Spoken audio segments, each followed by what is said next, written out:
looking for advice on moving your lesson plans and classroom instructions from teacher-centered to group collaboration and finally, independent practice fluently and efficiently, think, I do, we do, you do. The I do, we do, you do strategy is also referred to as the gradual release of responsibility model or the scaffolded instruction technique.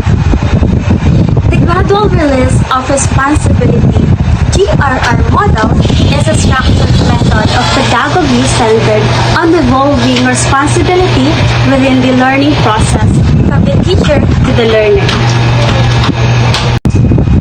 Sa madaling salita, ang gradual release of responsibility model ay isang paraan ng pagtuturo na kung saan unti-unti mong binibigyan ng responsibilidad ang isang bata sa kanilang pag-aaral. Parang pag-akyat ng hagdan, simula sa pinakamababang baitang hanggang sa makarating ka sa pinakamataas.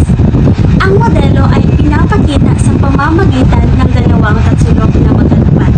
Ang kaliwang tatsulok ay kumakatawan sa responsibilidad ng guro o teacher's responsibility, habang sa kanang tatsulok naman ay kumakatawan sa responsibilidad ng mga mag-aaral or student's responsibility. Sa focus lesson, teacher's responsibility, ang guro ang nagtuturo dito ng bagong konsepto. Halimbawa, sa pag-unawa ng isang tula, pipili siya ng maikling tula na angkop syempre sa antas ng mga mag-aaral. Babasahin niya ito ng malinaw, susuriin ang tula, tutukuyin ang mahahalagang tayutay, halimbawa sa pagtutulad, sa metapora o imahe. Tatalakayin niya ang tema ng tula at kung ano ang mensahe ng makata. Dito naman sa We Do It Together, pwede natin ditong ipasok ang recitation.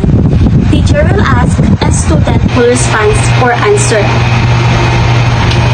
Sa collaborative naman, it's the student's responsibility, but the teachers will still guide.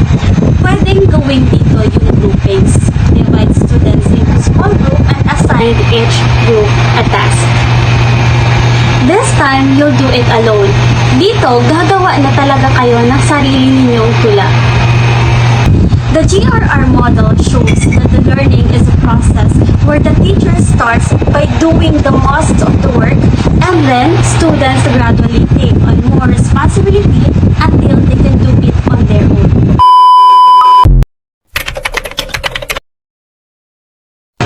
So, good day everyone. So, I am Cañedo Rendiboy M from BSF Filipino 3A.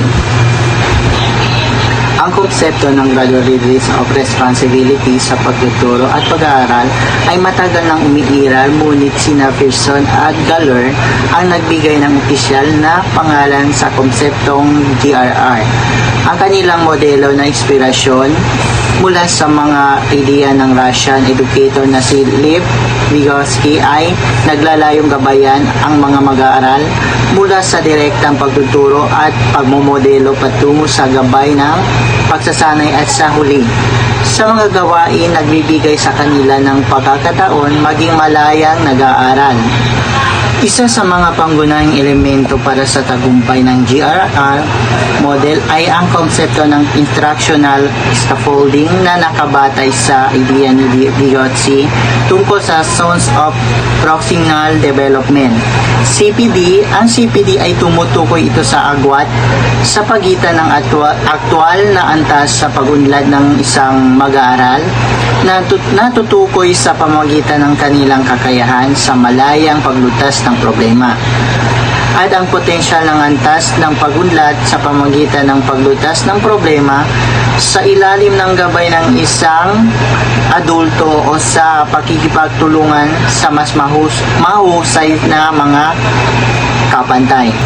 Bagamat nakabatay sa mga gawa ni Piaget ang impluensya ng constructivist theory ni Vygotsky at ang pag-aaral sa silid-aralan ay naging mas popular dahil sa isinasaalang-alang nito sa ang impluensya ng mga prosesos ng grupo at mga konsepto ng lipunan na sa kanilang sarili ay naiimpluwensya ng mga konsepto tulad ng pagkakaiba ng kultura at ang mga yugto ng pag-unlad.